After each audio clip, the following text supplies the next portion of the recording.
play around a little bit with a graph of 1 over x to the p. We're just looking at x is greater than 0 and just thinking about the area from 1 to infinity, which would be all this area right here, and then the area from 0 to 1, which would be all this area right here. And in a previous video I'd said, hey, if it's 1 over x, which is what we have right now with p equals 1, then if I cut this right here along the line y equals x, this area would be the same as this area. They're both infinite, and they're both approaching the axis at the same rate. But if I increase the p-value, you will see that the part close to the x-axis starts to come down closer, and the part close to the y-axis starts to move away. Now that's only to p equals 2, but now we can see that this area is far smaller than this area. If I go the other way from that transition point of p equals 1, which gives me the function 1 over x, then I can see that as this thing becomes fractional, my p-value, I'm getting much closer to the y-axis and farther away from the x-axis.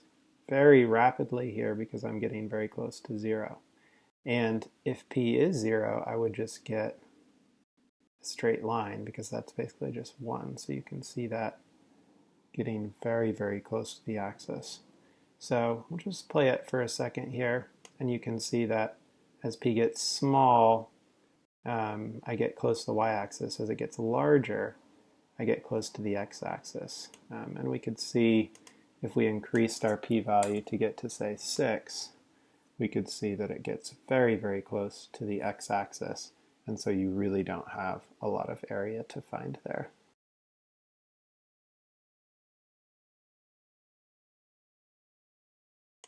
Now, if I instead made this, say, let's say we made it x minus 3 all to the p, that's fine as well. It's just that the interesting portion is now at, let's make this only for x's greater than 3. The interesting part now is only at 3 instead of at 0. And so it's still going to work the same where if p is 1, then we're going to approach 3 at the same rate that we approach the x-axis. And if p is greater than 1, then the area next to the x-axis gets smaller and the area close to the asymptote gets larger. And so it doesn't really matter where that asymptote is. That transition point is still p equals 1.